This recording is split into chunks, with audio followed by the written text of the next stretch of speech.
பொதுத் தேர்வுகள் நெருங்கி வருவதால் மாணவர்களின் நலன் கருதி அரசு பள்ளிகளில் காலியாக உள்ள 2500 முதுகலை ஆசிரியர் பணியிடங்களை நிரப்ப வேண்டும் என்ற கோரிக்கை எழுந்துள்ளது.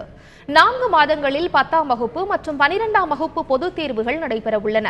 இந்த நிலையில் அரசு மேல்நிலைப் பள்ளிகளில் 2500 முதுகலை ஆசிரியர் பணியிடங்கள் காலியாக உள்ளதாக தமிழ்நாடு முதுகலை ஆசிரியர் கழகம் தெரிவித்துள்ளது.